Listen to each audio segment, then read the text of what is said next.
Hey everyone! Before we begin, I hope you're somewhere comfortable. Maybe you've turned down the lights, maybe you're lying in bed, or maybe you're just wandering through the quiet corners of the internet, looking for something to drift away to. Either way, welcome. Tonight's story is a little different. It's about what it was like to be a prisoner of war during the Second World War. And all the quiet, forgotten moments that existed between the headlines. Not just the fear or the hunger, but the strange, human stillness that comes when the world decides your freedom no longer belongs to you. Before we begin, tell me, where are you listening from? And what time is it where you are right now? It's always strange to imagine someone wide awake on the other side of the world, listening to a voice from the past. My name doesn't matter much anymore. But once, I was a young man in uniform, 24 years old, proud, scared, foolish in all the usual ways. I fought in the European theater, though I'd rather not say exactly where. Some memories are clearer when left unnamed. What matters is that one morning, I was a soldier, and by nightfall, I was a prisoner. The day began like any other. The air was thick with the smell of burnt oil and smoke. We'd been pushed back for days, short on food, short on ammunition, short on everything except fear. You start to notice the little things in those moments. The tremor in a friend's hands as he rolls a cigarette, the way the ground feels under your boots when the artillery stops for a few seconds, that almost sacred silence that follows. And then, the whistling sound. That faint rising note that makes your stomach tighten. Shells landing somewhere behind us. Then closer still. We scattered like ants. Orders were lost. Someone shouted to hold the line. Someone else shouted to run. And then it was chaos. Mud, shouting, smoke, and that choking smell of cordite. I remember falling. Not from a bullet, just tripping over a body. I don't even know whose. When I looked up, the world had changed. The firing had stopped, and men in gray uniforms were standing above me. Their rifles pointed down. Their voices sharp and foreign. It was strange. I wasn't even afraid, not really. More empty. I think that's when I realized what being captured really means. It's not just losing the fight. It's losing the right to decide where your next step goes. They gathered us, maybe 20, 30 of us. We walked through the smoking fields, hands on our heads, boots sinking into the soft, torn earth. Every so often, I'd glance at the others, faces blackened with dirt, some bleeding, some blank, some crying without sound. I tried to remember their names, but already they were slipping away. That's what war does. It turns people into shadows faster than the mind can keep up. When the sun began to set, the air turned cold. We were herded into a ditch for the night, guarded by soldiers who looked just as tired as we were. One of them passed a cigarette through the wire. No words, just a gesture. For a second, the war seemed far away. Then a voice shouted, and he stepped back, his face blank again, the mask restored. I lay awake most of that night. The ground was damp, and every breath came out in little clouds. Somewhere in the distance, I could hear an engine rumbling. Maybe tanks, maybe trucks, maybe just the sound of the world moving on without us. I remember thinking, this is it. I'm no longer a soldier. I'm something else now. A number, perhaps. A burden. A ghost in waiting. But the mind does strange things in captivity.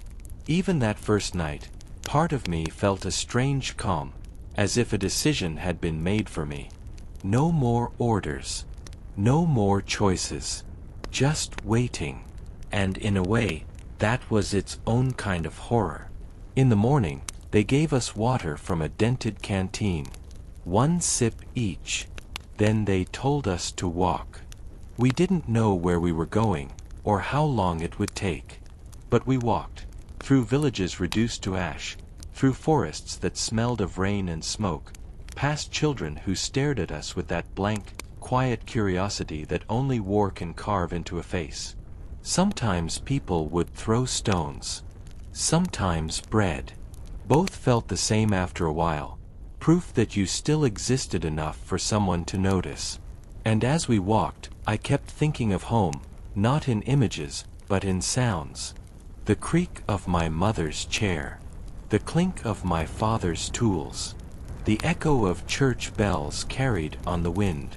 It was as if the mind, stripped of everything else, began to replay the soundtrack of the life it once knew.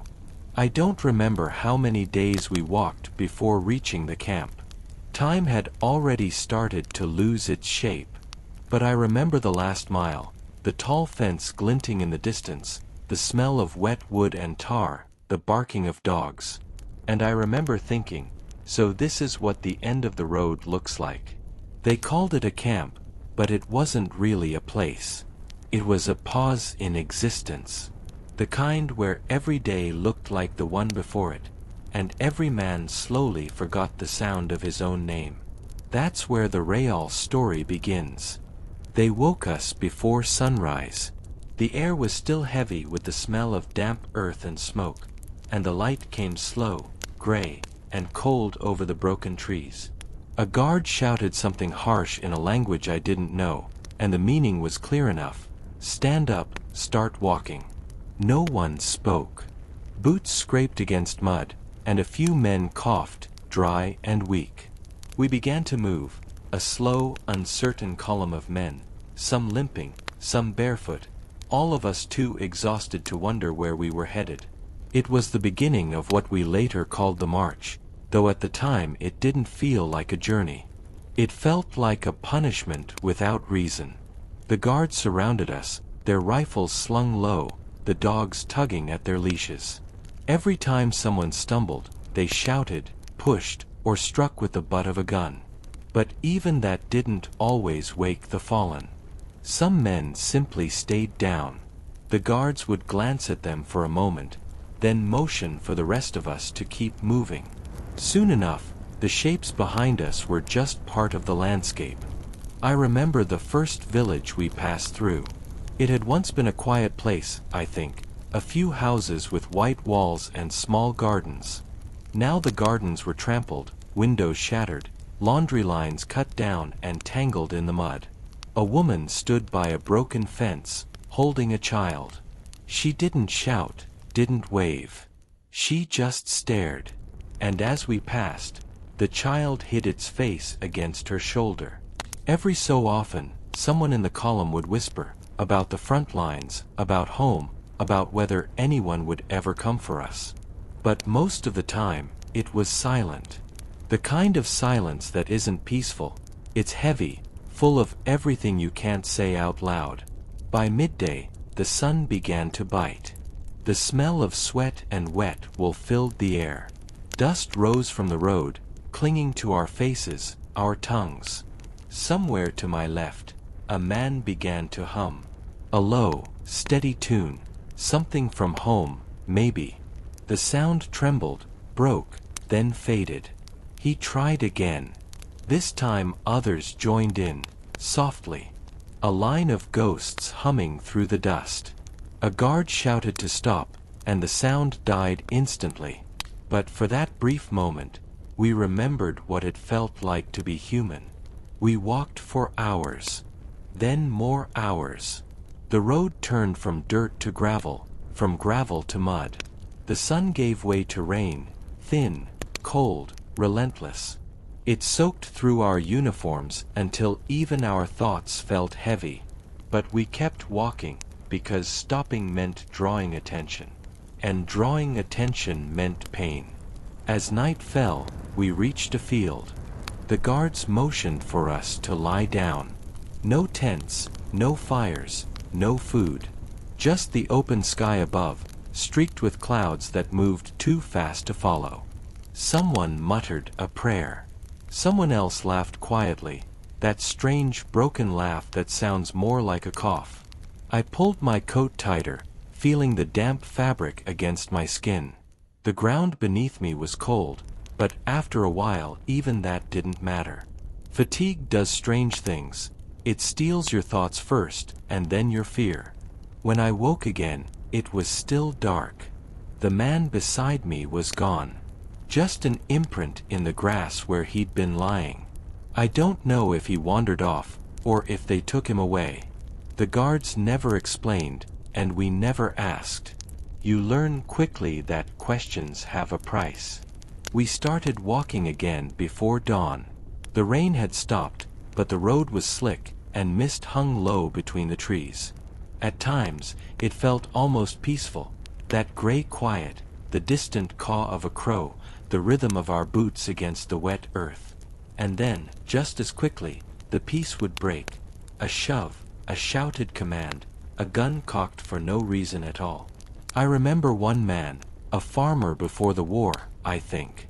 He carried a small wooden cross on a string around his neck. When he stumbled, one of the guards hit him. He fell to his knees, clutching that cross in his hand. The guard looked down at him for a long moment, then turned away. For the rest of the march, that man walked with blood on his face. But he never let go of that little piece of wood. Sometimes we passed wrecked vehicles, rusting guns, helmets half buried in the mud. Each one a reminder that the war wasn't just happening out there, it was swallowing everything. The earth itself seemed tired of carrying us. Days blurred. We stopped keeping count, because time had no shape anymore. There was only walking, breathing, and trying not to fall. When you're that exhausted, your mind begins to wander, not toward hope, but toward fragments. I thought of my mother's garden, of the smell of rain on cobblestones, of the sound of the radio on a quiet Sunday morning before the war began. You hold on to those pieces like talismans, not because they can save you, but because they remind you that you once existed outside the mud and the noise. At some point, maybe on the third or fourth day, though it could have been the fifth, we crossed a river. The bridge was broken, half collapsed into the water, and we had to wade through the shallows. The current tugged at our legs. The cold bit into our bones. When we reached the other side, one man collapsed and didn't get up. The guards didn't even look back. By the time we reached the camp gates, it was nearly dusk again. The sky glowed faintly orange, like fire through smoke. And there it was, a fence that stretched endlessly in both directions, barbed wire glinting under the fading light. Behind it, the shadows of wooden barracks and a tall watchtower. Someone whispered, "So this is it." No one answered. We just stood there, swaying slightly, too tired to think, too numb to feel fear. A guard barked an order, and the gate opened with a long, metallic groan. One by one, we stepped inside.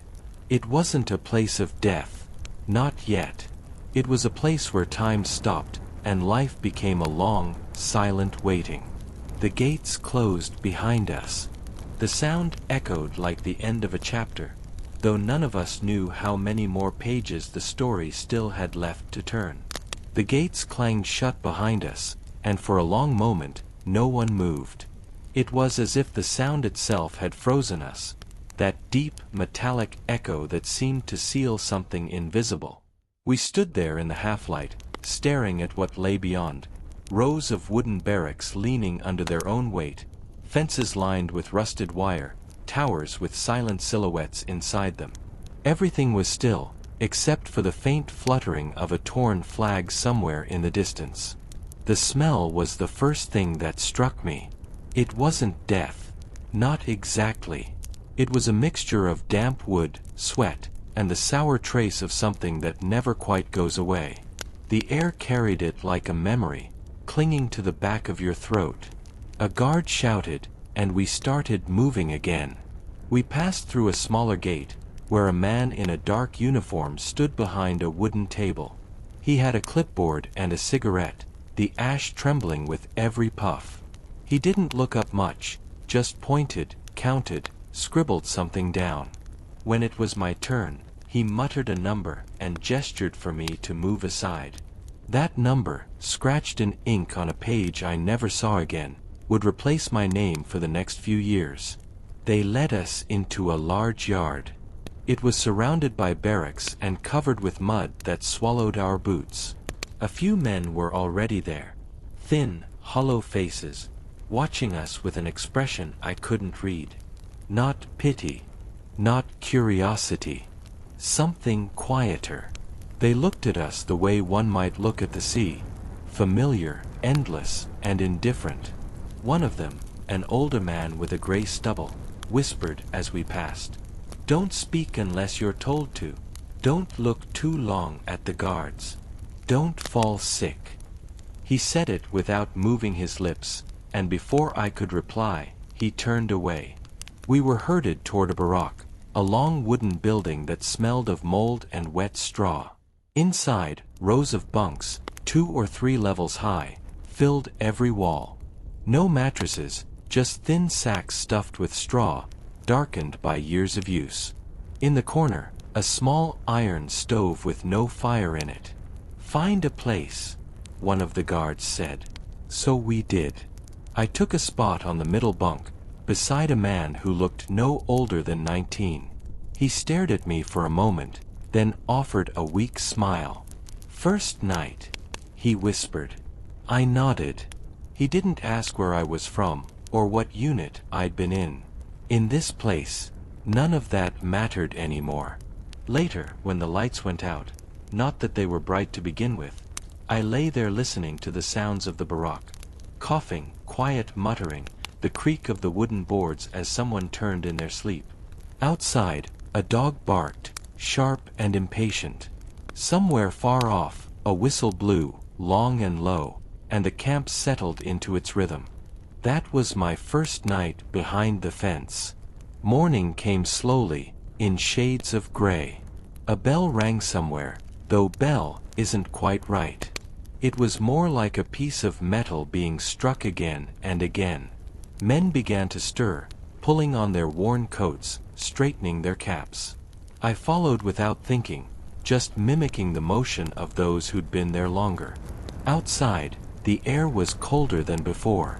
Frost clung to the wire fences, shining faintly in the early light.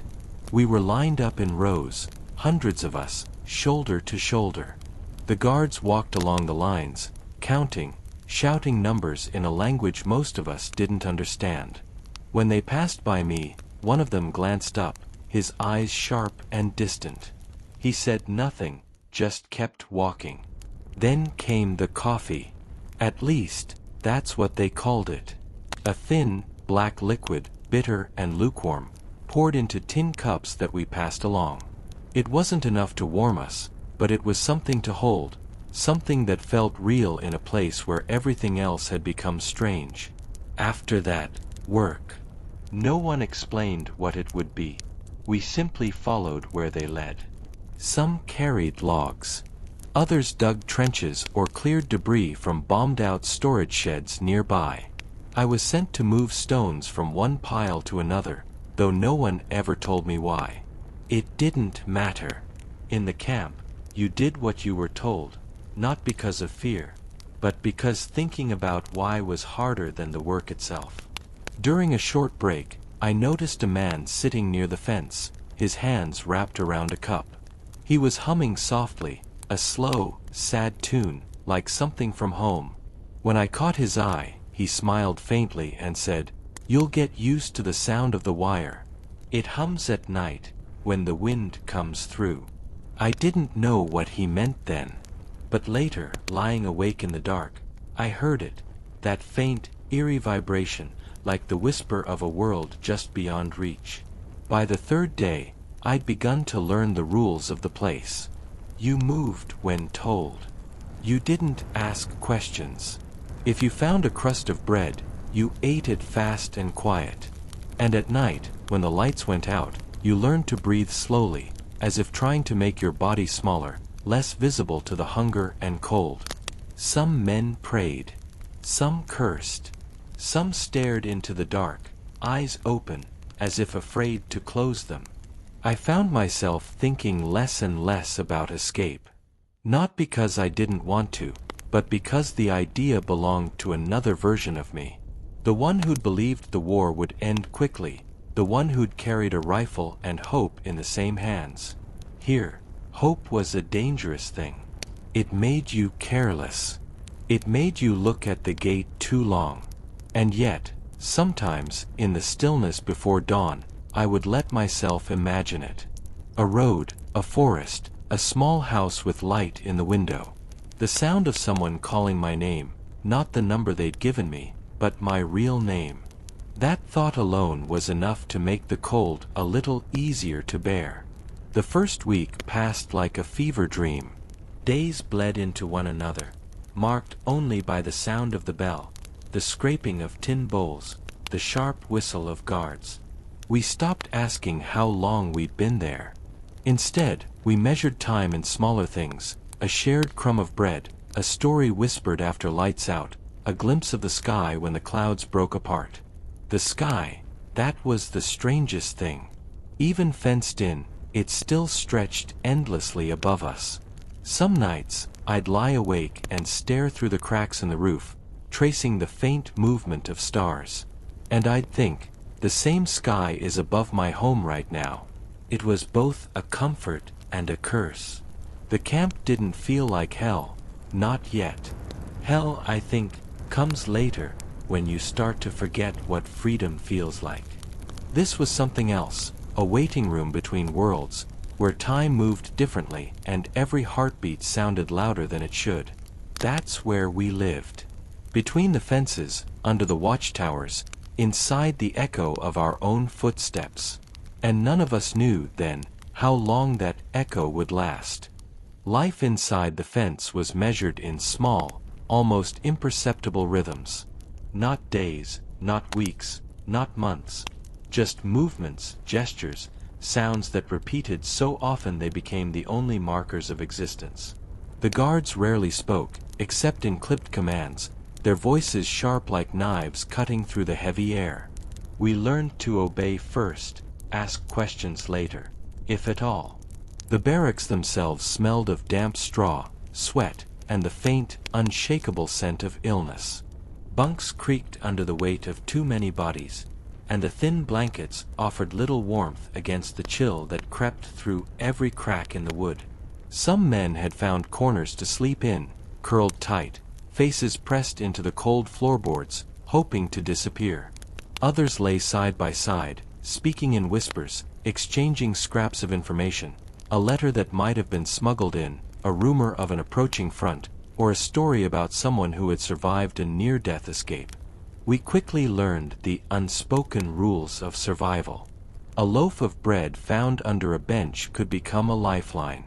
A shared scrap of clothing during a frostbite night could mean the difference between waking or not. And yet, there was an almost absurd sense of community that emerged from it. Strangers became allies, not through choice but necessity. You learned who would offer a cigarette without asking for something in return, who would share a tiny portion of his ration without a word, who could be trusted to keep a secret when the guards passed. Meals, if they could be called that, were another kind of ritual. A thin broth, occasionally flavored with a few root vegetables, was ladled from dented pots into tin bowls.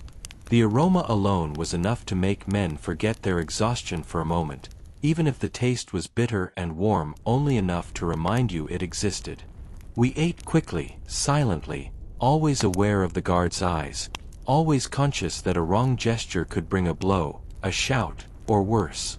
But hunger was not only physical. It was in the quiet, in the long gray stretches between chores, in the absence of letters from home, in the rumors that came and went like whispers of ghosts. I remember one day a man near me began humming a song from his childhood. It was soft, broken, almost imperceptible. Others joined quietly, until the barracks seemed alive with the memory of something lost, a chorus of ghosts reminding themselves that they were still human. Work was a relentless, almost meaningless necessity. Some were sent to chop wood, others to dig trenches or clean debris from the camp's outskirts. It didn't matter what we did. The act itself was what kept us from unraveling, moving, following, obeying. I spent days hauling stones, my hands blistered and raw, my fingers bleeding from the friction against rough surfaces. And yet, in that repetitive labor, there was a strange clarity, a rhythm that could almost lull you into forgetting the sharp edges of fear. Conversations were careful, fragmented. Men whispered about where they had been, who they had known, small domestic memories of home, a mother's cooking, a child's laugh, a cobblestone street they had walked as a boy. Some of these stories were true. Some were fabricated, little sparks to light the darkness, illusions to remind us that life had existed before the fence. Illness was another constant. Fever, dysentery, frostbite, diseases spread quickly, taking hold of men already weakened by hunger. A camp doctor, barely a man himself, worked tirelessly with what little he had.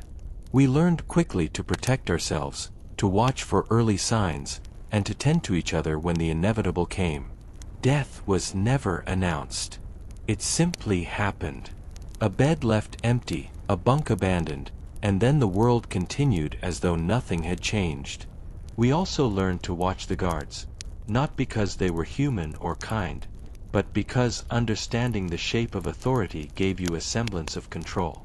Some were cruel, some were indifferent, a few were human enough to offer small gestures of mercy. I remember one young guard who, on a particularly frigid morning, gave me a piece of bread. It was half of his ration. He didn't smile. He didn't speak. He simply handed it over and walked away. Moments like that became landmarks in memory, small points of light in an otherwise gray landscape. And there was the fence. Always the fence. It hummed in the wind at night, groaned under the weight of ice, shimmered in the morning frost. You could watch the sun rise through its wire, the stars above it at night. It was both a boundary and a constant companion, a reminder of where freedom ended and this new existence began. Sometimes, during the rare moments of quiet, I would walk to the edge of the yard, hands behind my back, and stare at it. It was strange, almost comforting in its consistency, the one thing in this place that never changed. The birds sometimes perched on the wire, daring in their freedom, their songs cutting sharply through the Barracks murmurs. And I would imagine, fleetingly, what it must be like to fly, to move without permission, without fear, without the ever-present gaze of authority. In those days, you learned to carry life in small increments. A shared smile, a warm cup of coffee, a blanket folded neatly beside a friend. These were victories in a world that seemed determined to strip everything from you. And in carrying those small victories, we carried ourselves, piece by piece, from one day to the next. Some nights, I would close my eyes and let the rhythm of the barack, the muffled breathing of men around me, and the occasional whine of a dog lull me into a fragile, tentative sleep. Even in that brief rest, you could feel the threads of your humanity stretching just enough to hold on. Life inside the fence was not just survival.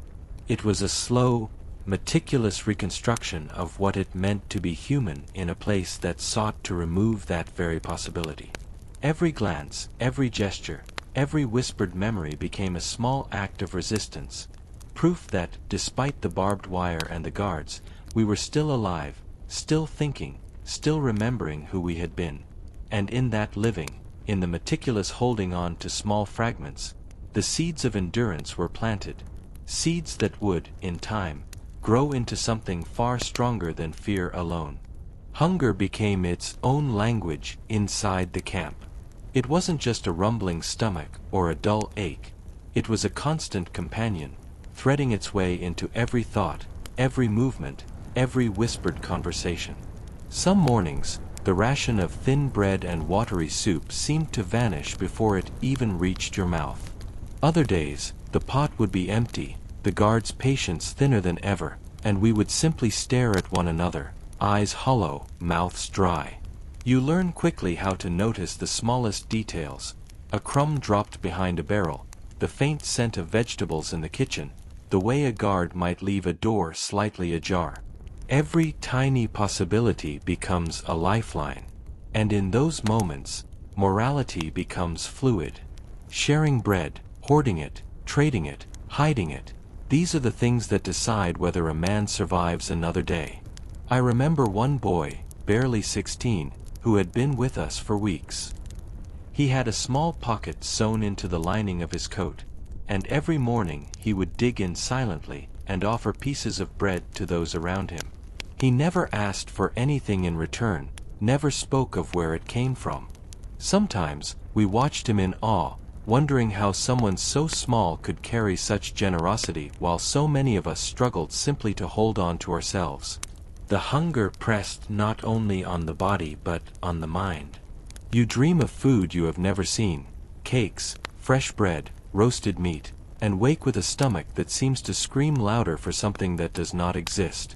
Sometimes men would chew on grass, leaves, or even bark, just to feel the illusion of nourishment. Others, in desperation, would barter anything: a scrap of clothing, a button, a story, for a morsel that might fill the emptiness for a few minutes. Even the smell of food became a kind of torment. A passing truck carrying vegetables would make the mouths water in unison, our stomachs twisting in impossible longing. And the guards, somehow aware, would let it linger, letting us smell what we could not touch, a cruel reminder of what was denied. I remember a particular day when a loaf, accidentally dropped from the kitchen, rolled near the fence. It was such a small thing, yet everyone froze. Then a man ran, grabbed it, and the moment stretched into eternity. We all watched, silent, as he broke it into pieces, giving portions to those nearest him. And even as we ate, the memory of that loaf lingered longer than the taste itself. It wasn't just food, it was proof that even in hunger, generosity, courage, and humanity could persist. Hunger reshaped the simplest acts. To drink water slowly, sip by sip, became a ritual. To save a scrap for tomorrow, if tomorrow existed, was a strategy. Even sleep was measured by the ability to endure without food, to let the body rest while the stomach screamed in protest. And yet, the hunger did not crush all spirit. It forged alliances. It created moments of unspoken solidarity. I remember late one night, a few of us gathered under a leaking roof, sharing what little we had. A piece of bread here, a handful of beans there, and for a moment, the world outside, the guards, the fences, the endless gray barracks, seemed to dissolve. In that quiet communion, hunger became more than suffering. It became a reminder that survival, in its smallest acts, still carried dignity. We began to notice the ways people adapted. Some hoarded scraps beneath their straw, careful to keep them hidden even from friends. Others traded smiles for portions, small gestures for sustenance, subtle cunning for another day. A rumor of a smuggled potato could ignite an entire barrack into whispered excitement, eyes wide with hope that bordered on desperation. The psychological toll was immense. Hunger sharpened tempers, frayed nerves, and created a tension that hovered invisibly over the camp. Arguments erupted over who got more, who was slower, who had been greedy yesterday. Yet, somehow, we all learned to navigate this silent battlefield with care, knowing that the smallest misstep could cost more than a loaf of bread. And through it all, we clung to memory. We imagined meals from before the war, a mother's soup, a fresh loaf baked in the oven, fruit dripping with sweetness, the faint aroma of morning coffee. These memories were nourishment of a different kind, keeping us tethered to a world we feared might vanish completely. By the end of the week, our bodies had begun to shrink in unison. Cheeks hollowed, shoulders slumped, hands trembled. Yet there was an unspoken understanding. Each day endured, each morsel found, each act of shared compassion was a small victory. It was proof that even amidst deprivation, we were still capable of thought, of care, of connection. Hunger was relentless. It shaped the days, defined the nights, and etched its mark into every man who passed through those barracks.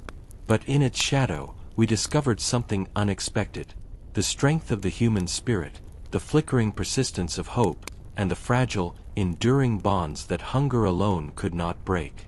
Even as we lay in the cold straw at night, stomachs gnawed empty, eyes wide in darkness, there remained a small, stubborn fire. It whispered quietly that tomorrow, somehow, we might live to see the sun rise again, and that, in the cruelest of places, was enough to keep walking, to keep breathing, to keep believing in a life that had not yet ended. In the camp, news from the outside was a rarity, arriving in fragments that traveled like whispers through the rows of barracks. Letters were the most precious of all, though they were few and far between. When one arrived, the entire room seemed to hold its breath. A man would be called forward, trembling, as if the paper itself could crush him with expectation. The envelope was thin, sometimes water-stained, the ink fading. Even before reading a word, we could see the shape of hope or despair in his eyes. Most of the letters were censored, names crossed out, details omitted. Yet even the smallest line, a mention of a farm being plowed, a sibling getting taller, a cat still waiting at the doorstep, could ignite a warmth that spread through the chest like sunlight through fog. And when a letter arrived for someone else, we listened too. Every word from home became a tether to a world that still existed outside the fence, outside the guards, outside the relentless gray of our daily existence. Silence, however, was more common than words. Days could pass without news, without the comfort of a message, and then the weight of absence pressed down heavier than hunger ever could. We learned to speak softly, in whispers, about things that mattered, things that didn't, and things we pretended to understand. Even laughter became a cautious act, performed in fleeting bursts, always ready to fade when someone in authority approached. We sang in those moments of quiet. Songs from our childhoods, from the villages we had left behind, even soldier songs that had once been sung in unison on parade grounds. A man with a cracked voice would lead, and soon the others joined, softly at first, then louder, until the barracks itself seemed to hum with a muted, stubborn life. The music was more than entertainment. It was a declaration. We were here, we existed, and despite everything, we would not disappear entirely. Rumors traveled faster than letters ever could. Whispers of the war's progress filtered through the camp, sometimes accurate, often distorted, always colored by hope or fear. An officer had been seen fleeing a nearby town. The Allies had captured a city across the border. Some claimed the war was nearly over. Others insisted it had only begun. And in the absence of certainty, every rumor was debated, dissected, and passed on, carrying with it both comfort and despair. In the evenings, when the guards allowed, small circles would form near the stove. Men would share memories, tell stories, or simply sit in silence, listening to the crackle of the fire. Some spoke of food, some of women left behind, some of battles fought and friends lost.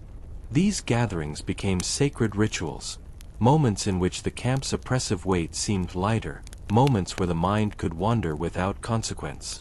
I remember a particular night when a man recited a poem he'd memorized before the war.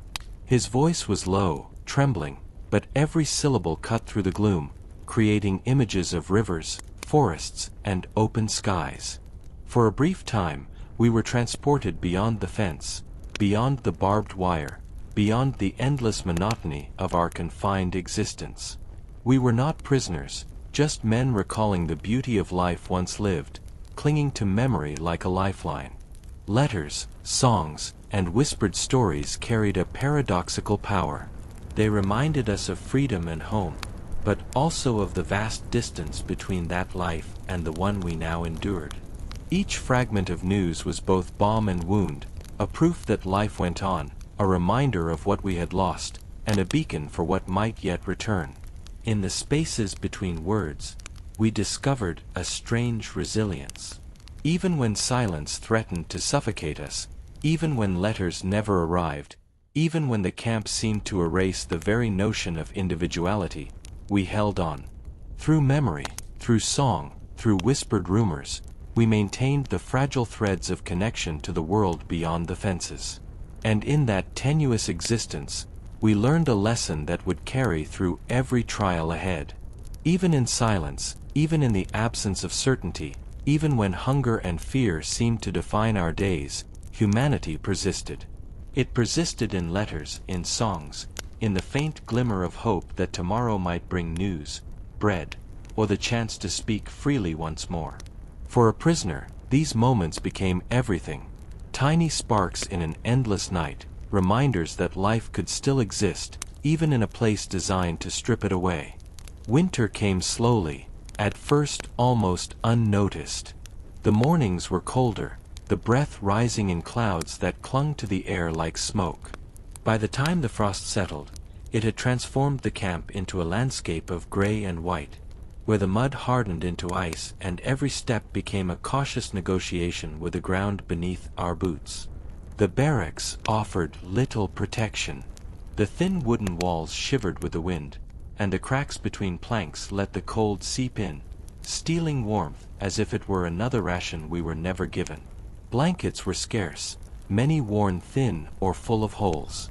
Men huddled together for warmth, bodies pressed close, shivering not only from the cold but from the realization that survival depended on cooperation in its most literal sense. Water froze in the mornings.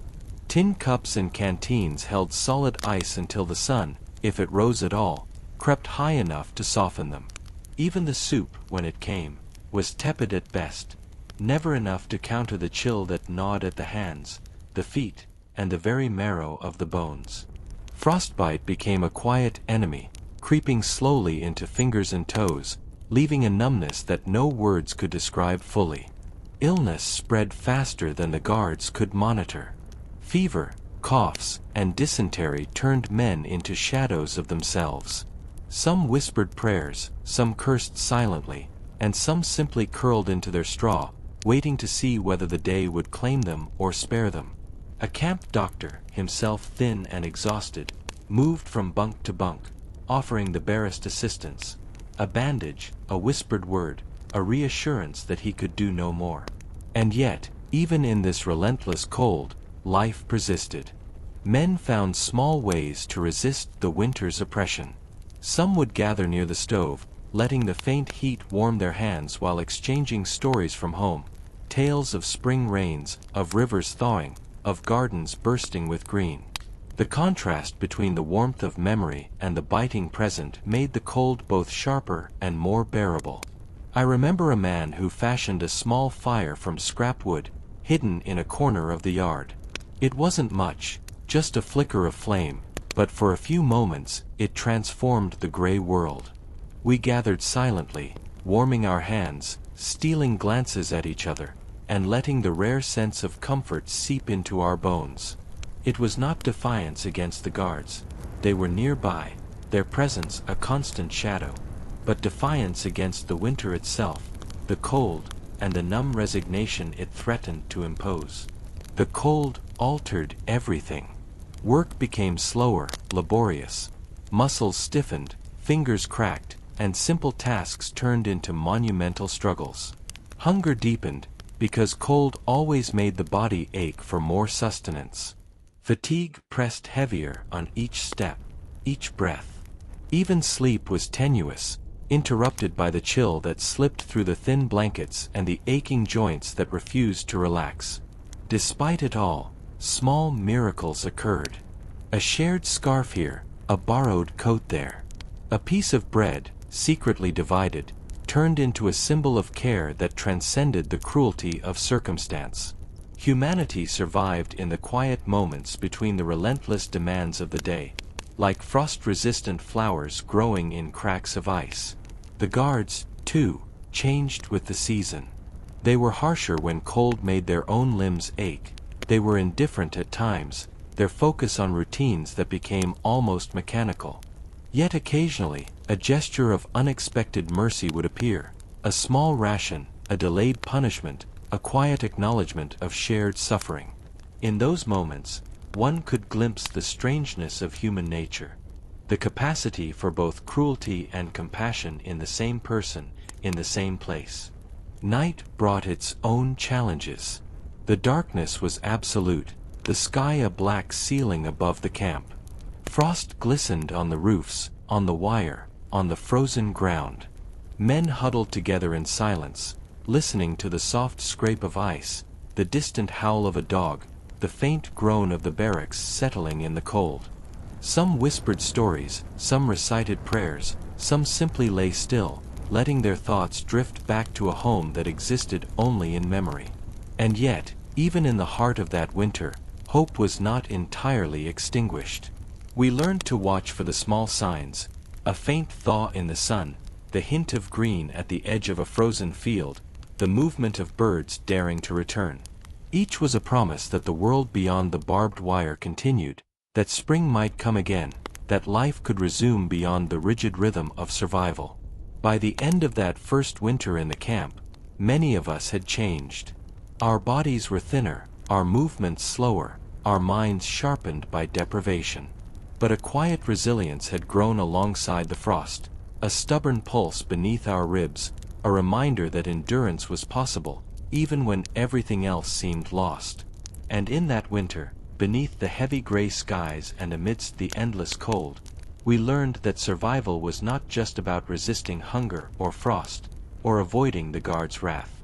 It was about holding on to the small fragments of life that remained, memory, companionship, and the stubborn refusal to let despair claim us completely. The guards were everywhere, though their presence was most felt in the subtleties rather than the shouts. They walked the yards with boots that crunched over frost, rifles slung over shoulders, eyes scanning.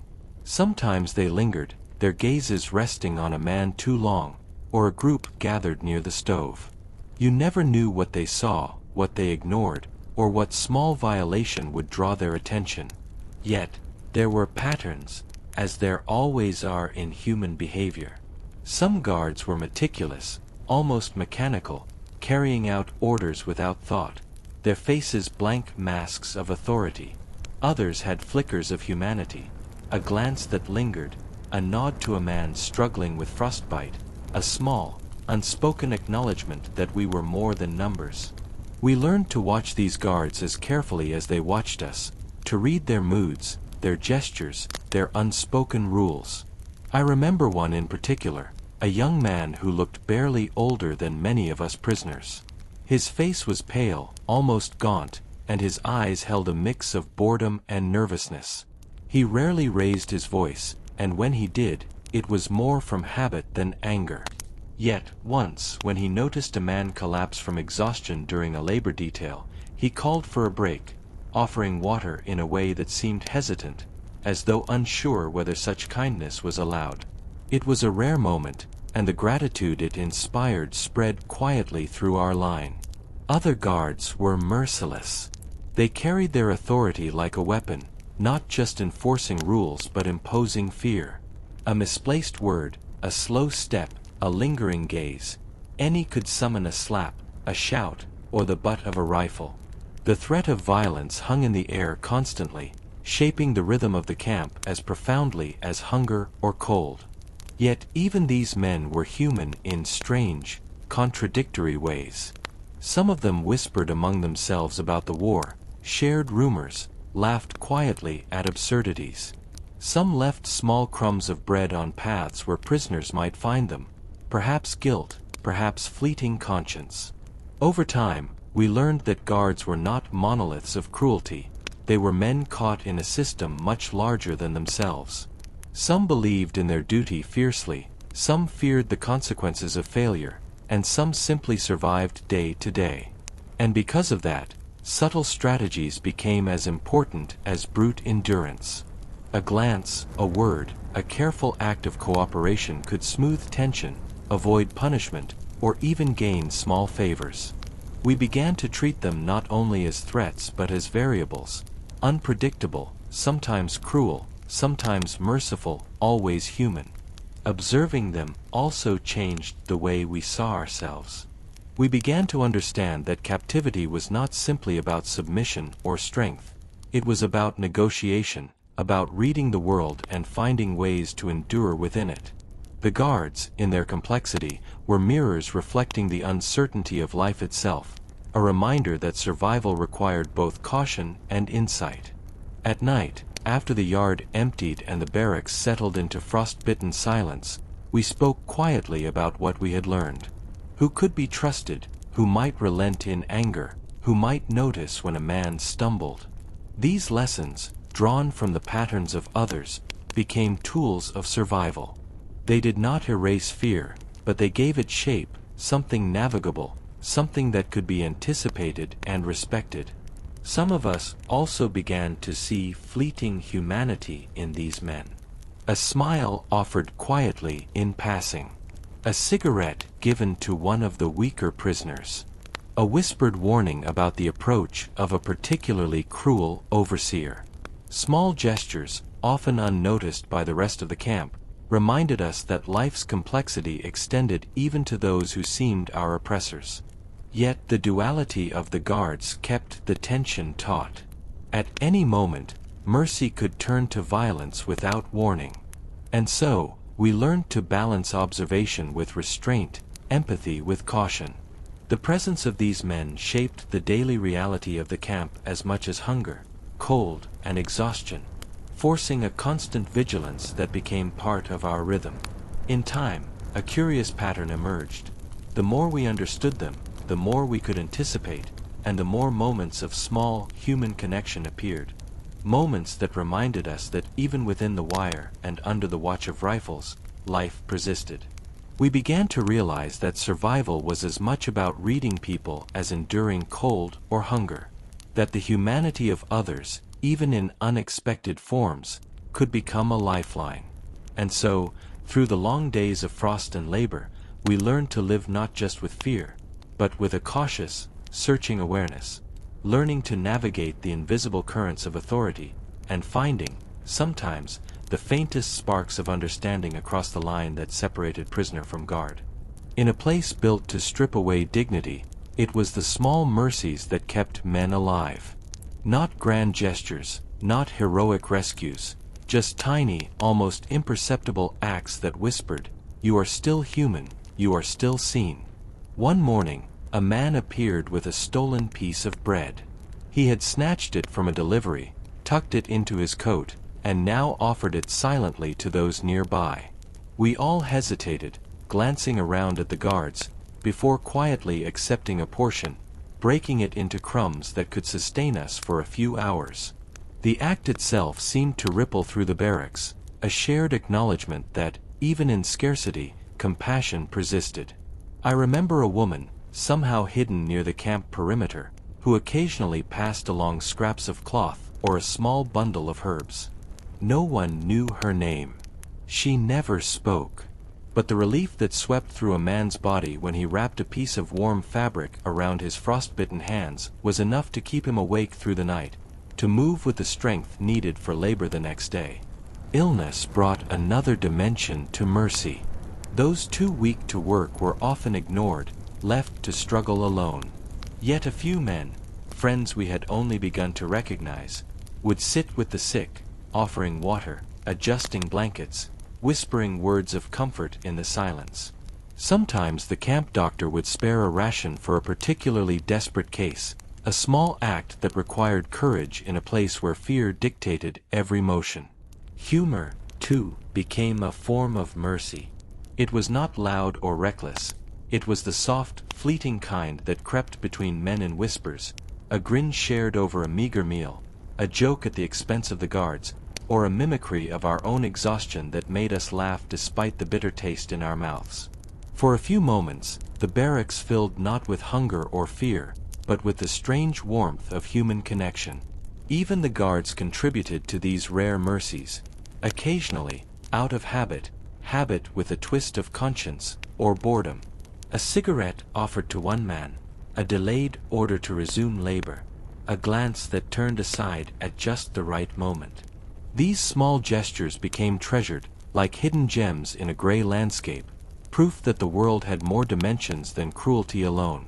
Trade and secrecy flourished quietly. A handful of sugar exchanged for a scrap of bread. A button or thread traded for a warm mitten. Even stories were a currency, a shared tale from home, a whispered rumor of distant victories, a memory passed to someone who had forgotten what warmth felt like. Each of these small acts reinforced the fragile framework that allowed us to endure, to remember our humanity, and to protect it in one another. And sometimes, small mercies came without intention. A guard leaving a door open just long enough to warm hands near the stove. The sun breaking through clouds, warming frozen fingers. A stray dog wandering close, offering a brief, unspoken companionship. Moments like these reminded us that survival was not only about resisting violence and hunger, but about noticing the world in its subtle generosity.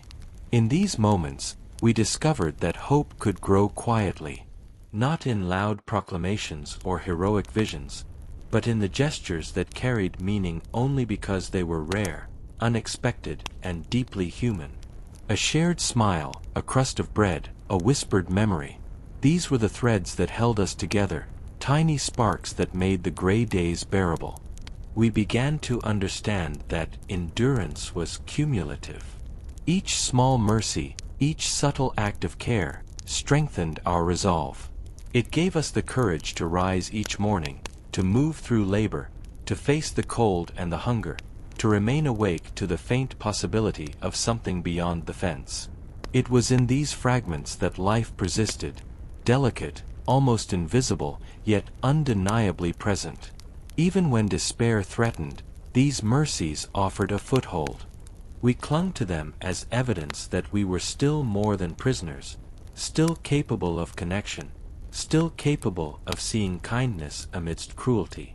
And through them, the seed of resilience took root, a quiet, persistent force that no frost, no hunger, and no barbed wire could fully extinguish. In the camp, mercy was rare, fragile, and fleeting. And yet, in its rarity, it was infinitely precious. It reminded us that even in a place designed to break men, the essence of humanity could survive, stubborn, subtle, and fiercely alive. The outside world existed for us only in fragments, whispers that carried across the barracks, bits of news passed along by men who had somehow heard more than the rest. At first, these rumors were treated with caution. A new story might arrive from someone returning from labor details, or a guard muttering a phrase, or a fellow prisoner recalling a conversation overheard near the gates. We listened, sometimes incredulous, sometimes desperate, because each snippet promised a glimpse of life beyond the fences. One rumor claimed that a nearby city had been liberated. Men paused mid-task, glances exchanged, the air thick with disbelief and hope. Could it be true? Would it be possible that the war was turning, that the nightmare might end soon? The story spread quickly, gaining details in every retelling. The names of officers captured, streets cleared of tanks, soldiers marching proudly. By the evening, it had grown into a legend of salvation, whispered under blankets and echoed in the soft scratch of tin spoons against bowls. Other rumors were darker. Whispers of prisoners being moved to harsher camps, of forced marches in freezing snow, of executions for minor infractions. Fear amplified these tales, turning each word into a sharpened edge. We weighed each one carefully, comparing it against our own observations, our own experiences. Some rumors were instantly dismissed, others lingered like shadows, impossible to ignore. The effect on morale was unpredictable. A single spark of hope could lift the entire Barrack, a rumor of approaching liberation sending hearts racing with an almost physical energy. But disappointment followed swiftly when the truth, or lack thereof, emerged. Men became quiet, some sullen, others restless. Rumors became a rhythm of the camp, a fragile balance between elation and despair. We also learned the art of careful skepticism. A man might claim he had heard of an advancing army, but how reliable was it? Yet even when false, these rumors served a purpose. They reminded us that the world continued beyond the wire, that life, movement, and change existed, even if not for us yet. They became a mental lifeline, threads to which we clung in the gray monotony of camp life. Sometimes, rumors arrived in combination with small tokens from the outside, a newspaper fragment, a letter, a discarded item from a passing truck. Even when incomplete, these objects confirmed that the outside world was real, tangible, and ever-changing. We studied them carefully, pressing our fingers against the rough paper, examining faded ink, trying to decipher dates and names. Each fragment became a reminder that our imprisonment was part of a much larger story, that the war stretched far beyond the fences, the barbed wire, and the watchtowers. And yet, the rumors were not just information, they were sustenance. They filled the pauses between labor, they shaped conversations, they sparked debates, and they created bonds among men who shared hope and fear in equal measure. The stories of victories and losses alike gave life to evenings in the barracks, punctuating the long, cold days with anticipation or dread. We began to observe patterns. Hope always came with caution, excitement with anxiety. No rumor was fully trusted, but none were entirely ignored. We learned to measure reactions, to interpret facial expressions, to gauge whether a story would inspire action, discussion, or despair. Some men grew obsessed with the outside. They traced maps in the dirt, imagined escape routes, calculated distances, and projected outcomes. Others retreated into themselves, afraid that hope could be a dangerous thing, a fragile illusion that would only deepen suffering when proven false. And the most resilient among us learned to balance both, allowing the rumors to sustain imagination and morale while keeping the mind grounded in the daily realities of survival. In that way, rumors became a mirror. They reflected our fears, our desires, our stubborn insistence that life beyond the camp continued. They reminded us that the war was not just the sum of our suffering, but a vast, unfolding story that stretched across continents and armies. And even in the cold, gray days, when hunger, fatigue, and fear dominated, these whispers of the outside world carried a stubborn pulse of life. Rumors were both balm and poison, a fragile tether to hope. And in listening, debating, and imagining, we discovered that even captivity could not sever the mind from the world beyond, nor silence the persistent whisper of possibility that tomorrow might bring news, change, or freedom.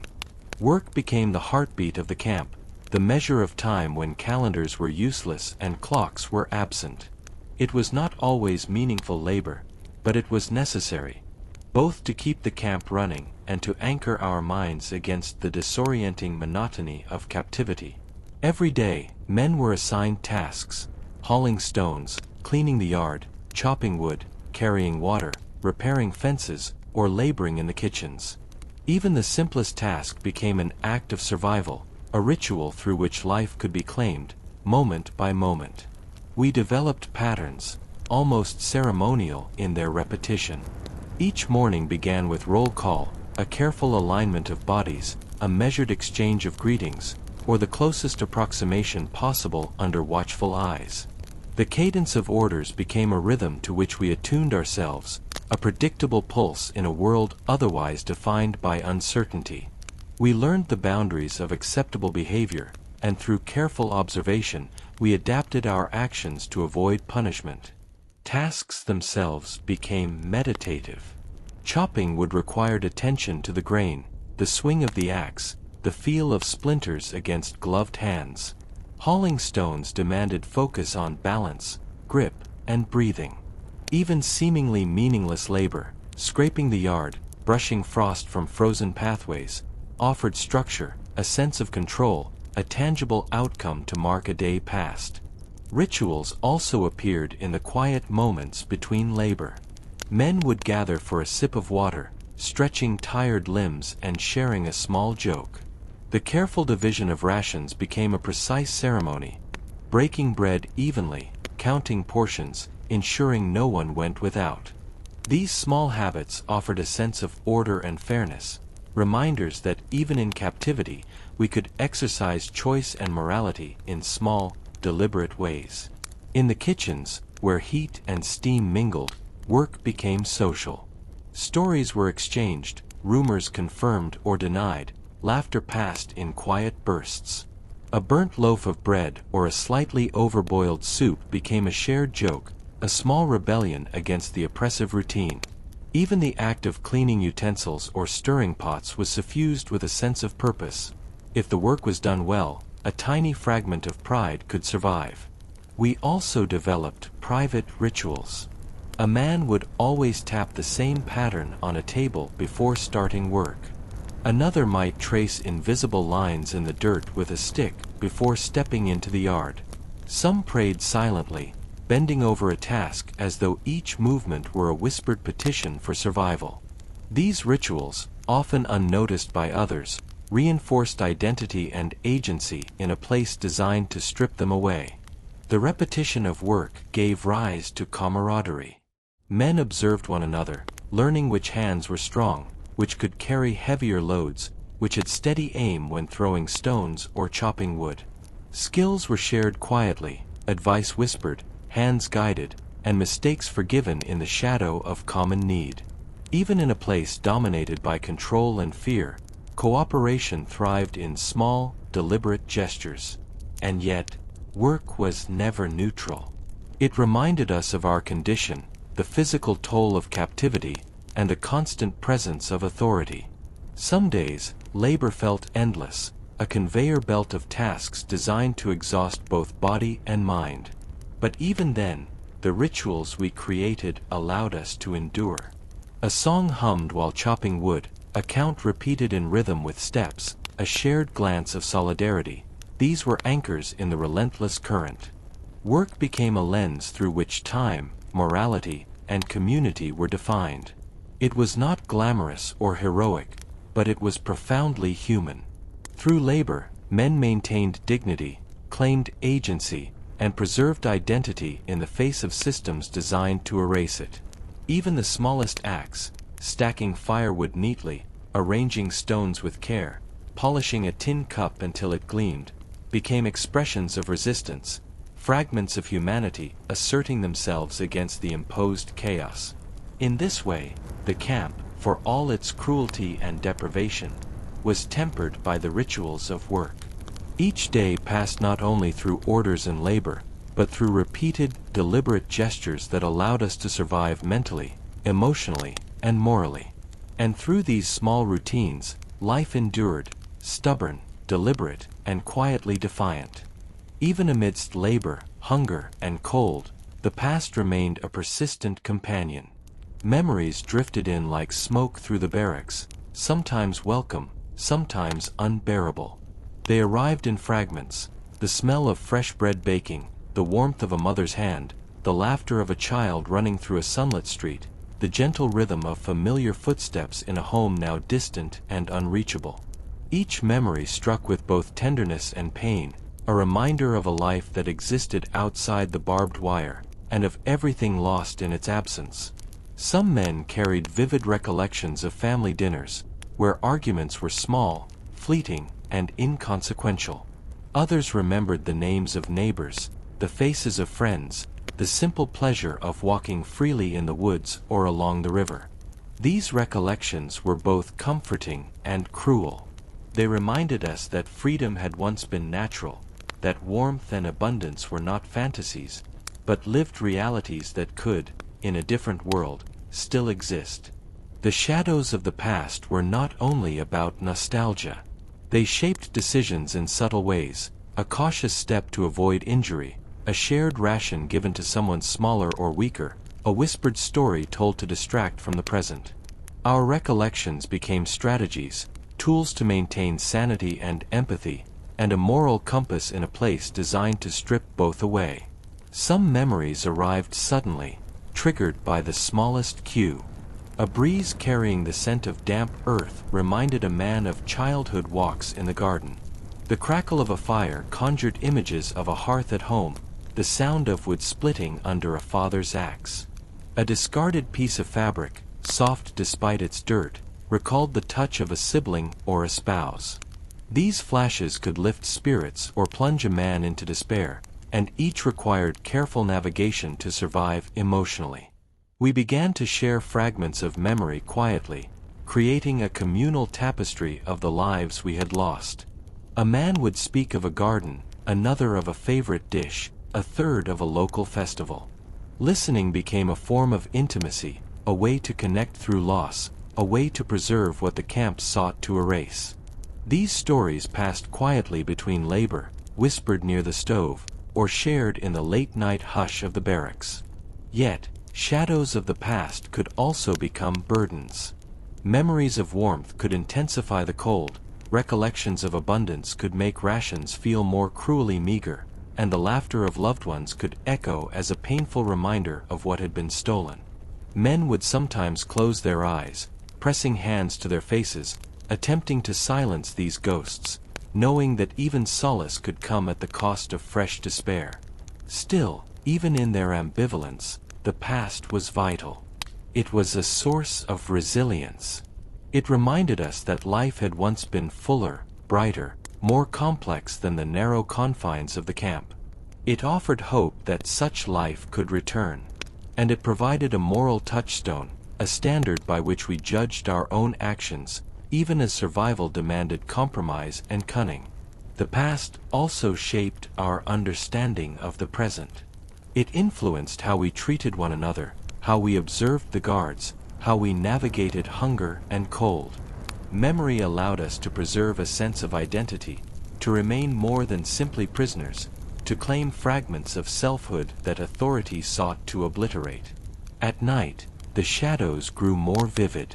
Faint murmurs of remembered streets, voices of parents, siblings, friends, lovers long gone or far away, filled the darkness. Sometimes they overlapped with the whispers of rumor, the rhythm of labor, or the murmur of other men's memories. In those moments, the past and present intertwined, creating a fragile, living bridge between who we were and who we needed to remain to survive. And so, the shadows of the past were never merely memories. They were companions, guides, warnings, and lifelines. Through them, we retained humanity. Through them, we preserved hope. Through them, we reminded ourselves that life was more than the gray monotony of barbed wire and frost, that somewhere, beyond the fences and the guards, freedom, warmth, and love still existed, waiting for a day when it might return. In the camp, survival demanded more than endurance, it demanded subtlety. We began to develop silent strategies, almost imperceptible to anyone but the keenest observer. Every day, we assessed, calculated, and adapted. The guards' moods were studied, the distribution of rations scrutinized, the patterns of labor memorized. Each action, each step, each glance could carry consequences, so learning to anticipate them became a skill as vital as eating or keeping warm. Men formed unspoken alliances. A taller, stronger man might shield a weaker one during work details, subtly diverting attention or sharing his load. A knowledgeable man would pass tips on how to carry water without spilling it, how to chop wood efficiently, or how to avoid a guard's scrutiny while moving from one place to another. No words were exchanged openly. These strategies were practiced quietly, taught by demonstration, reinforced in subtle nods, gestures, or shared glances. We also discovered the power of observation. A guard who always approached from the east side, the way he paused to chew tobacco, the moments when he seemed distracted by boredom, these were noted and used to anticipate freedom within limitation. Even small openings, a slightly ajar door, a forgotten tool, or a predictable moment of leniency, became opportunities to ease the constant strain of life in captivity. Hunger, cold, and exhaustion shaped these strategies. Men learned to stretch portions, hiding crumbs for later. They discovered how to warm frozen water in the sun, or to use scraps of fabric to prevent frostbite. Labor tasks were performed with efficiency, conserving energy for moments when vigilance would be necessary. Every act, however mundane, became part of a broader, unspoken plan to survive without attracting punishment. Some strategies were almost ritualistic. A man would always check for guard positions before bending to tie his boots. Another would tap the side of a wall before entering a doorway, a signal to a companion that it was safe to follow. A third would position himself in the barracks in such a way that he could observe movements without being noticed. These were not acts of defiance. They were the quiet assertion of agency within a place designed to deny it. Observation also extended to communication. Whispers, subtle nods, gestures, even coughing or clearing the throat, were used to signal information, a warning of approaching danger, the arrival of a small portion of food, or news from a fellow prisoner who had been on a labor detail. We became fluent in this language of silence, learning to speak without words, to convey meaning through the smallest of movements. Trust was precious and carefully earned. A single misstep, a word spoken too loudly, a glance misunderstood, could undo weeks of careful strategy. And so, alliances were tentative, often limited to pairs or trios who had proven their discretion and reliability. Within these small networks, men shared insights, aided one another, and quietly strengthened the invisible structures that allowed survival. Yet, the strategies were not merely practical, they were psychological shields. In crafting plans, observing patterns, and exchanging subtle signals, we preserved a sense of control over our lives. Even in the face of oppression, we asserted autonomy.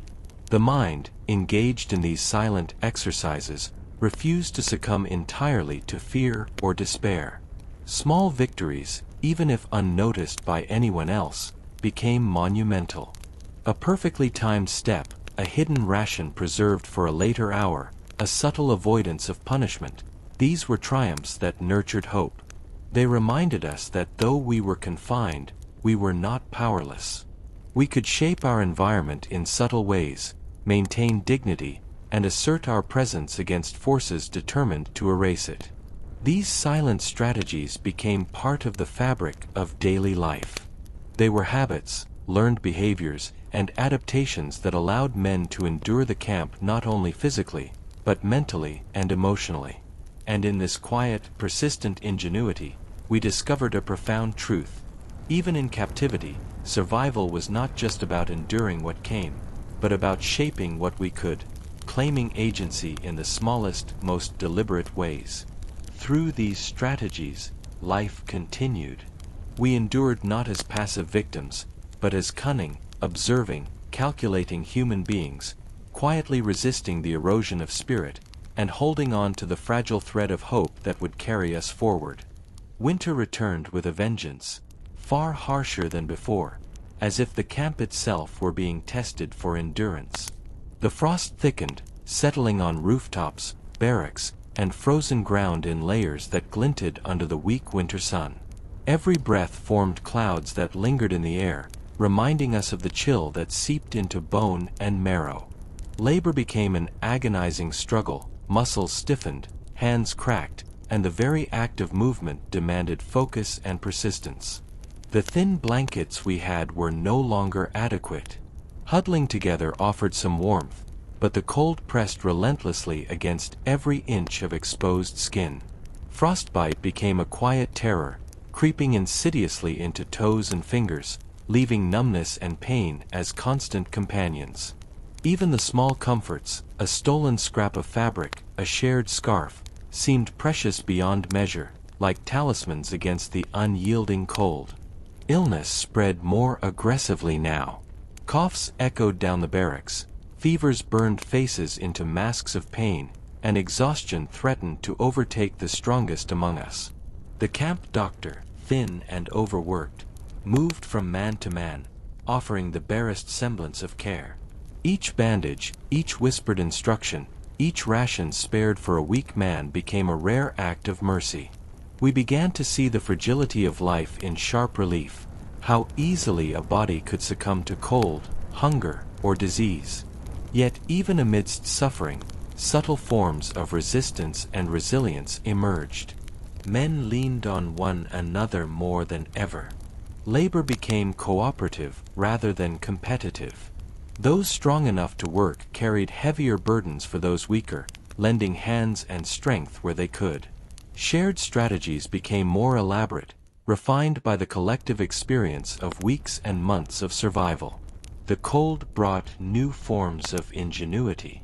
We learned to melt frozen water by layering small amounts in tin cups near stoves, to bundle clothing in layers that preserved what little warmth we had, to move in ways that minimized exposure to biting winds.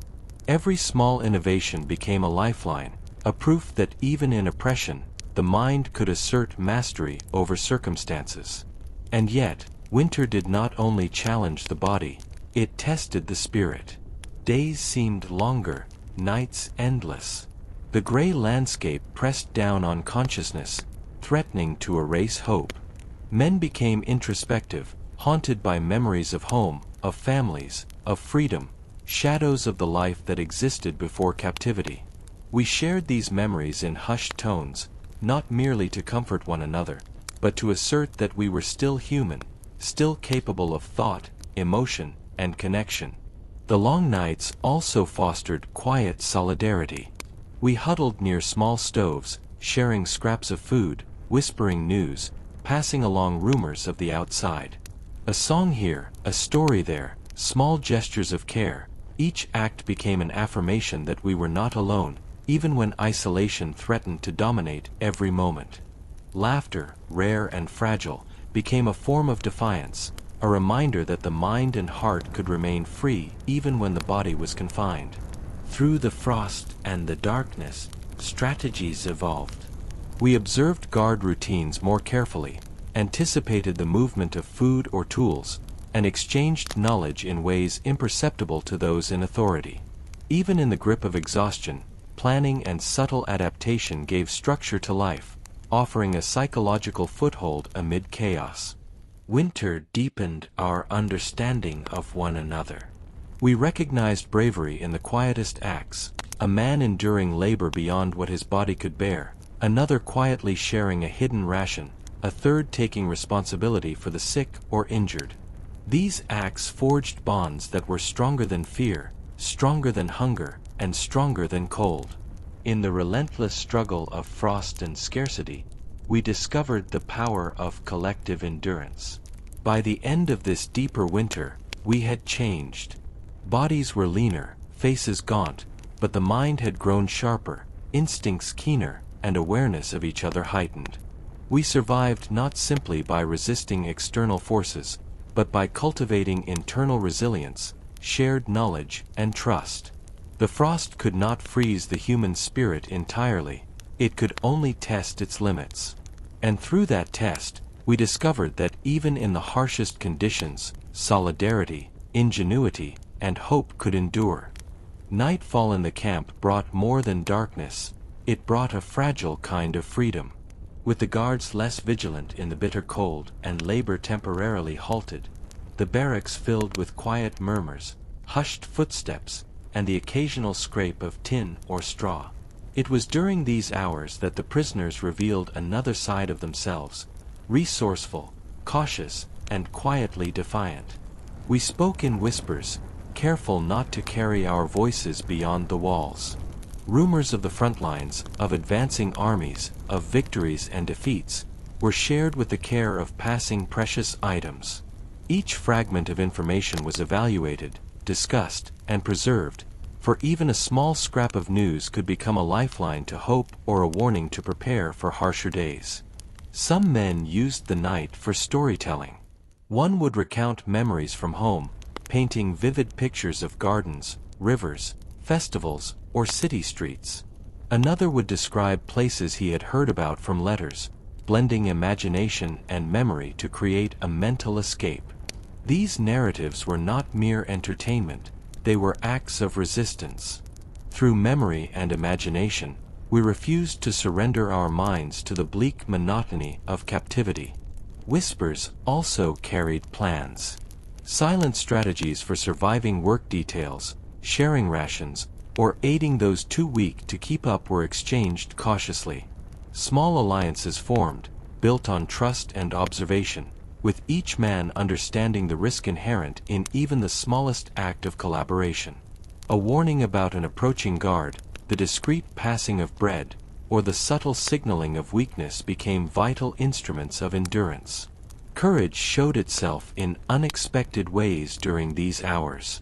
A man might slip a portion of soup to someone coughing violently, even when the threat of punishment loomed.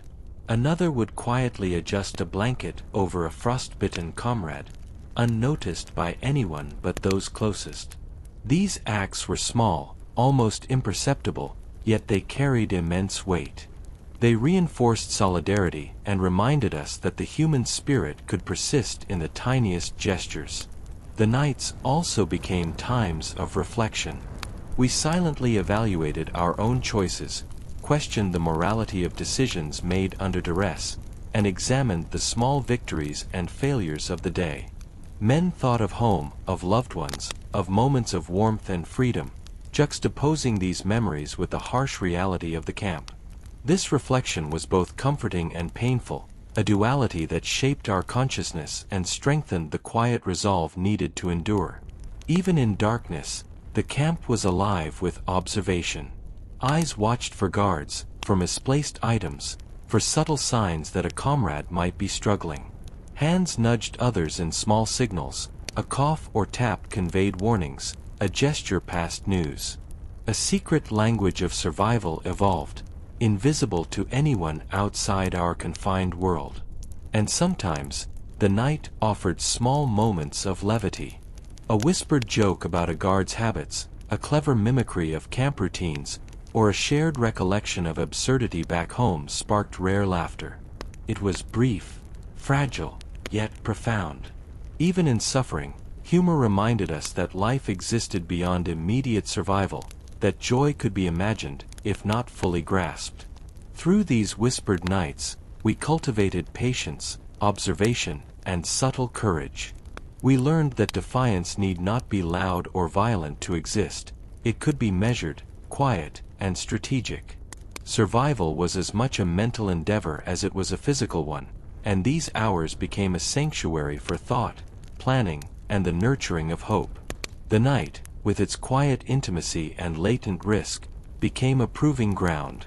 It honed instincts, reinforced trust, and reminded us that even in captivity, agency could be claimed in the smallest, most deliberate ways.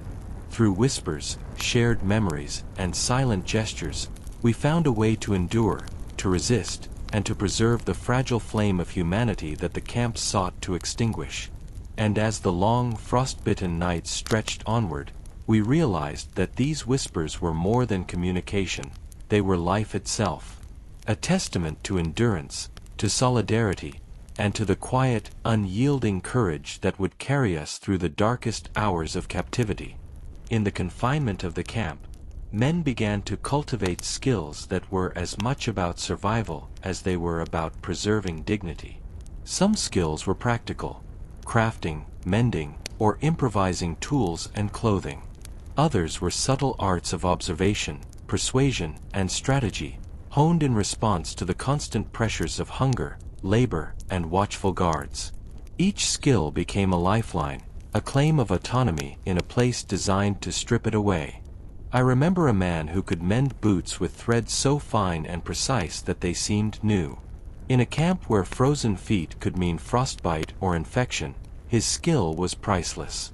He shared it sparingly, teaching only those he trusted, and in return, he received small tokens, a scrap of food, a bit of cloth, a discreet warning when guards approached. His hands, steady and skilled, became a symbol of quiet mastery over the conditions around him. Others discovered ways to improve labor efficiency. Carrying water became less punishing if steps were calculated to avoid slipping on ice, if cans were balanced in precise ways to prevent spillage. Chopping wood, stacking stones, or cleaning the yard, each task could be optimized through careful observation, experimentation, and practice.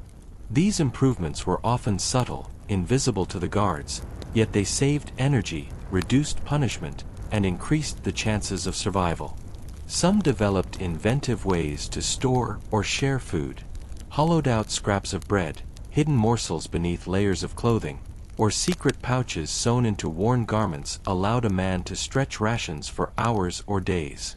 It was a silent economy, invisible to authority, but vital to maintaining strength and morale.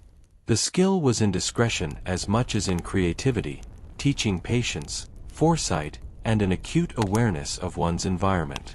Observation became a skill in itself. Men learned to read the tiniest cues in guard behavior: the angle of a rifle, the shift of a boot, the tone of a voice. Through careful study, it was possible to anticipate movements, avoid confrontation, or seize fleeting opportunities to aid a comrade. This heightened perception became a lifeline, the difference between injury, punishment, or a moment of small relief. Some skills were social and psychological. A whispered story could calm anxiety. A subtle jest could diffuse tension between prisoners or lighten the weight of fatigue. Negotiating rations, coordinating labor, or discreetly warning another man required tact, subtlety, and an understanding of human behavior refined through constant practice. These skills, though intangible, were as essential as any physical ability in the relentless environment of the camp. Even small artistic acts emerged. Men carved tiny figures from scraps of wood, etched designs into tin, or wrote notes that passed through trusted hands. It was not vanity or leisure, it was an assertion of identity, a claim to existence beyond mere survival. Each creation, however humble, was proof that we were still thinking, feeling, and capable of shaping the world around us, even in a confined space. Through these secret skills, men reclaimed fragments of independence. We learned to manipulate the camp environment, to exert influence where possible, and to preserve agency in subtle, deliberate ways. In sharing and teaching these skills, trust and solidarity grew. The exchange of knowledge became an invisible lifeline, a network of mutual dependence that strengthened morale and resilience. Perhaps most importantly, these skills cultivated hope. Mastery of a small task, the creation of a secret tool, or the success of a subtle strategy reminded us that we were still capable of thought, of action, and of surviving in conditions designed to break us. Each skill was a quiet rebellion against the limitations imposed upon us, a proof that human ingenuity could persist even in captivity. By the end of these months, the camp had become not just a prison, but a classroom, a workshop, and a proving ground. We were teachers, students, and inventors in one, learning to survive through adaptation and subtle mastery. These secret skills became an invisible armor, protecting us not only from the physical trials of the camp, but from the erosion of spirit and identity. And in the careful cultivation of these talents, we discovered something profound. Even when stripped of freedom, human ingenuity, creativity, and solidarity could flourish in the quietest, most resilient ways. In the camp, trust was a currency more valuable than food, warmth, or even survival itself. Alliances formed slowly, delicately, like fragile threads spun between men who had learned to guard both body and spirit. Each connection was built on observation, shared experience, and subtle testing: a glance, a whispered question, a careful act of cooperation.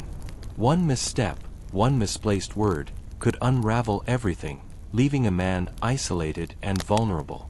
Some alliances were born out of necessity. A weaker man might pair with a stronger one during labor, not merely for protection, but because combined effort increased efficiency and reduced risk of punishment. A few men shared rations, passing food quietly, trusting that the favor would be returned or honored in some unspoken way. Every shared act reinforced the bond, but the cost of betrayal was always clear. Exposure could mean punishment or even death. Observation was key. We learned to read micro-expressions, the slightest change in tone, the angle of a glance, or the hesitation of movement. Those who acted too eager, too bold, or too distant often remained outsiders. The careful balance between secrecy and cooperation determined who was included and who remained isolated. Rumors also shaped alliances. A man who had recently returned from labor might bring news, real or fabricated, and alliances would form around the interpretation of that information. We debated, weighed, and quietly decided whom to trust. Sometimes, alliances were temporary, dissolving once a particular task or labor detail ended. Other times, they became deeper, stronger networks, capable of sustaining men through illness, punishment, and despair. Bonds were reinforced by shared hardship. We discovered courage in witnessing others endure, ingenuity in seeing how a companion solved a problem, and loyalty in acts that prioritized another's life or well-being over one's own. Even small gestures, dividing rations, sharing a blanket, or offering quiet comfort, strengthened connections that could mean the difference between survival and despair. But alliances were inherently fragile. Fear, desperation, and scarcity could erode trust. A man under extreme pressure might betray a comrade to save himself. Rumors could sow doubt. Misunderstandings could escalate silently, leaving wounds invisible but deeply felt. We learned that alliances required constant attention, careful maintenance, and, most of all, vigilance. Still, the necessity of connection outweighed the risk. Isolation was often lethal in a place designed to break both body and mind. By observing, testing, and nurturing bonds cautiously, men created a network of mutual support that allowed survival against the relentless pressures of camp life. Even in the harshest conditions, solidarity offered warmth, sustenance, and a moral compass. Some alliances extended beyond mere survival. Plans were whispered, small acts of resistance shared, strategies for minor triumphs devised together. A single alliance could organize the discreet passing of food, the warning of approaching guards, or the exchange of tools and knowledge. In this way, survival was not merely an individual endeavor, it became a cooperative effort, dependent on the delicate balance of trust and discretion. The fragility of these bonds made every success feel profound. A shared ration, a discreet warning, or a protective gesture was proof that connection could exist even in the most oppressive environment. Through these alliances, we preserved not only our bodies, but our humanity, a reminder that resilience is rarely solitary. By the end of months, these networks of trust and mutual reliance had become the invisible scaffolding of camp life. They allowed us to endure hunger, cold, illness, and fear with a measure of grace, and to navigate a world designed to strip us of agency. Fragile though they were, these alliances proved that even in captivity, human connection could flourish, adapt, and sustain life in ways that brute endurance alone never could. Sometimes, the world outside the camp intruded in the smallest, most unexpected ways. A gift might arrive without warning, a scrap of paper with words written long ago, a piece of cloth left near the perimeter, a morsel of food smuggled through channels we did not fully understand. These moments, rare as they were, became monumental, piercing the monotony and despair with a reminder that life, connection, and generosity still existed beyond the barbed wire. I remember one such gift, a small packet of sugar, no more than a handful, wrapped carefully in brown paper. It was left near the kitchen after labor, ostensibly unnoticed by the guards, and discovered by a man who had endured fever and frostbite the previous night. The sugar was shared quietly, divided into slivers, and the sweetness became a symbol of hope, a temporary escape from the relentless cold and hunger. Men gathered close, savoring the flavor not just on their tongues, but in their hearts, feeling a rare warmth that seemed almost impossible in the gray, frozen barracks. Another gift came in the form of news. A whispered story passed from one labor group to another. A local village had sent supplies to families in nearby towns, and through some mysterious network, a few items had found their way into the camp. We did not know who orchestrated it, whether it was intentional or accidental, but the gesture carried weight far beyond the material.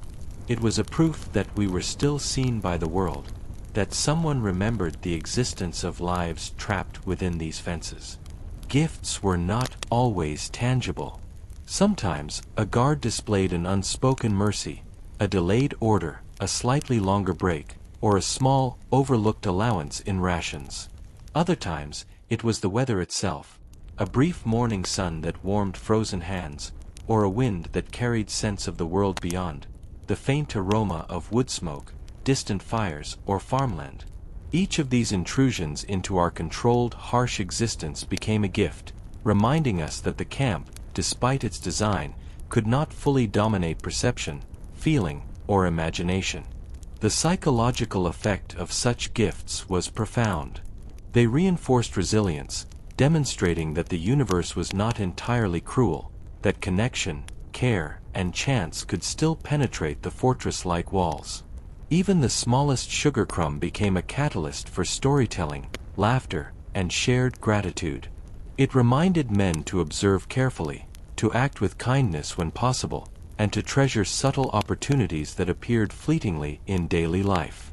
Sometimes, the unexpected gift spurred ingenuity. A scrap of cloth could be transformed into a mitten, a patch, or a secret pouch. A bit of sugar or food might inspire rationing strategies that prolonged survival for days. A whispered story could generate hope, distracting from fatigue or fear, and encouraging cautious planning for the next day's labor. These gifts became catalysts for action, creativity, and camaraderie, reinforcing the invisible structures that sustained life within captivity. Beyond the practical, there was magic in the unexpected. It reminded us that even in a place engineered to suppress the human spirit, acts of generosity, whimsy, or mercy could occur. It reminded us that the world outside still existed, full of possibilities, even if distant. And in the fleeting joy these gifts brought, we found not just survival, but the affirmation of humanity itself, fragile, persistent, and unyielding. The unexpected gift carried a dual lesson. Life could intrude even in suffering, and attention, gratitude, and shared experience could amplify its value. It reminded us that endurance was not merely the product of physical strength, but also of the ability to notice, cherish, and integrate these fleeting sparks of hope into daily existence. In the stillness after discovering such a gift, men would sit quietly, savoring, reflecting, and quietly strategizing. We realized that small interventions, whether by nature, strangers, or circumstance, had the power to shape morale, forge alliances, and sustain spirit far longer than brute force ever could. And in that quiet understanding, the camp, for a few fleeting moments, felt less like a prison and more like a world in which resilience and humanity could still find their place. Even in the closest alliances, tension was never far away. The scarcity of food, the relentless cold, and the constant pressure of authority acted like a slow-burning fuse, capable of igniting conflict at the smallest provocation. Arguments flared over stolen rations, misunderstood instructions, or perceived slights. Sometimes they were brief, a harsh word muttered in frustration, but other times they escalated, leaving lingering resentment or cautious avoidance between men. The fragile balance of the camp's social structure depended on constant negotiation. Those with rations to spare could wield influence, intentionally or not, creating subtle hierarchies among prisoners. Even the quietest acts of selfishness could ripple outward, altering alliances, breeding suspicion, or forcing others into decisions they might otherwise avoid. We learned quickly that every interaction carried weight, and the consequences of tension could be immediate or drawn out, like shadows stretching across the barracks. Sickness heightened the stakes. Men weakened by fever, frostbite, or malnutrition were often dependent on others for survival. Jealousy, resentment, or fear could arise when care was given selectively. Yet paradoxically, These tensions also reinforced cooperation, as men learned that maintaining relationships, even tenuous or awkward ones, was essential to endurance. Conflict became both a danger and a teacher, forcing careful calculation of words, gestures, and allegiances. Guards occasionally exploited these tensions. They watched for signs of discord, encouraging disputes through observation, suggestion, or the mere threat of punishment. We became adept at concealing emotions, at masking anger or frustration, at carefully timing disagreements to avoid unwanted attention. Through necessity, emotional control became a skill as crucial as labor or strategy. Rumors could ignite tension or provide a temporary relief from it. Stories of liberation or hardship elsewhere sometimes fueled envy, fear, or hope, depending on perspective. A single misleading tale could set men against each other, but it also reminded us how powerful perception was in shaping relationships and morale. We learned to navigate the currents of rumor with caution, using subtle observation to separate truth from speculation, and choosing alliances accordingly. Yet, even amid tension, the human instinct for cooperation persisted. Small reconciliations, sharing a morsel of food, a whispered apology, or the quiet acknowledgement of mutual need, became vital acts of survival. We learned that conflict was inevitable, but balance could be restored through humility, negotiation, and the recognition that life in the camp required interdependence. Tension also gave rise to ingenuity. Men devised discrete systems for rationing, signaling, and negotiating work assignments to reduce friction. Those with skill in diplomacy, observation, or persuasion often became informal mediators, smoothing disputes before they escalated. In doing so, they strengthened the invisible network of alliances that underpinned survival, proving that leadership could emerge even in the harshest of circumstances. The fragility of relationships made every act of trust more significant. A shared blanket, a discreet warning of approaching danger, a ration divided carefully among several. Each gesture reinforced bonds, mitigated tension, and reminded us that our humanity was maintained through collaboration, not isolation. We understood that endurance was not solely physical, it was emotional and social, a careful balancing act between self-preservation and mutual support. Over time, tension and fragility became part of the rhythm of camp life. Men anticipated disputes, negotiated conflicts silently, and learned to channel aggression into subtle strategies rather than direct confrontation. This vigilance became second nature, as essential as warmth in winter or rationing in scarcity. In these circumstances, we realized something profound. Tension was not merely a threat, it was a test of resilience, a measure of ingenuity, and a crucible for human connection. Those who survived learned to navigate it, harness it, and sometimes even transform it into a force for cooperation. And in doing so, we discovered that the human spirit, though stretched thin and fragile, could endure, adapt, and persist, even when tested by hunger, cold, and the unrelenting pressure of captivity. Even in the strictest confines of the camp, the human desire for agency could not be entirely extinguished. It surfaced in small, almost imperceptible acts, a gesture, a word, a glance, that defied the rigid control imposed upon us. These flickers of rebellion were never overt, never daring enough to provoke direct retaliation, but they served as powerful reminders that our minds, wills, and spirits remained our own.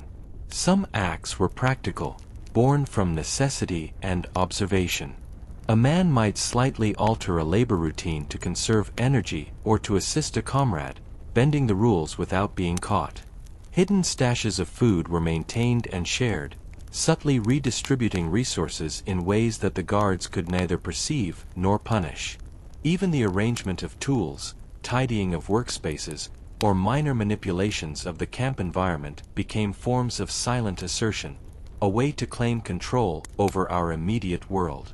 Other acts were symbolic, designed to affirm identity and agency.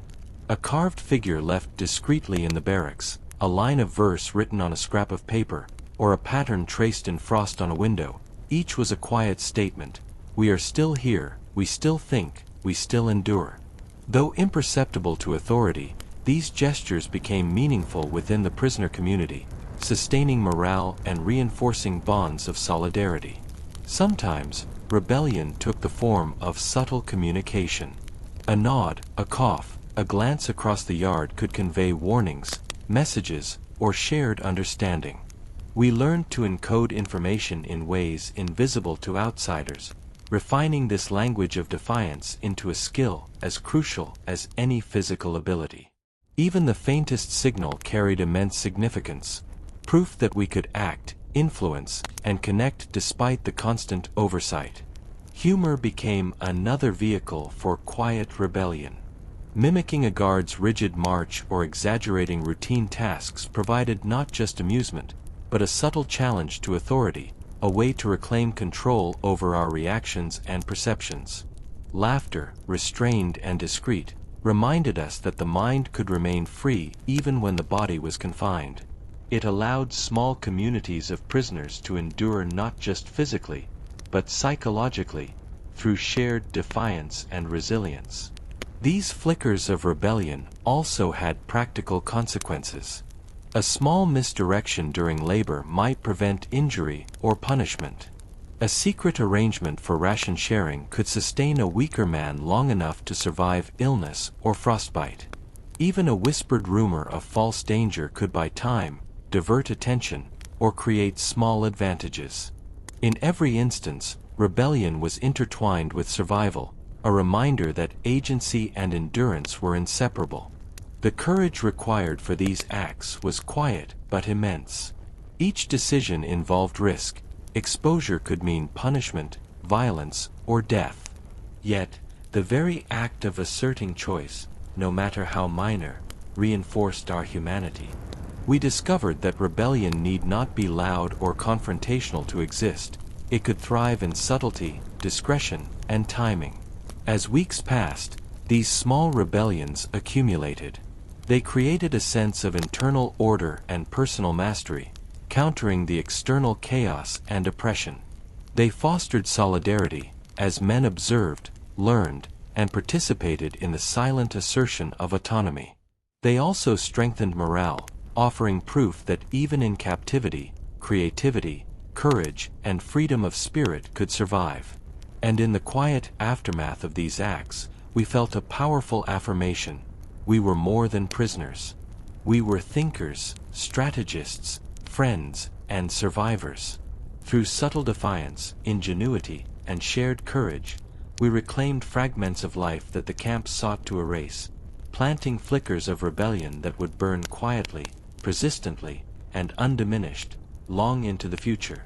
In that dim, constrained world, these flickers were not merely acts of defiance. They were lifelines, symbols of humanity, and proof that even the harshest captivity could not fully subdue the mind, heart, or spirit.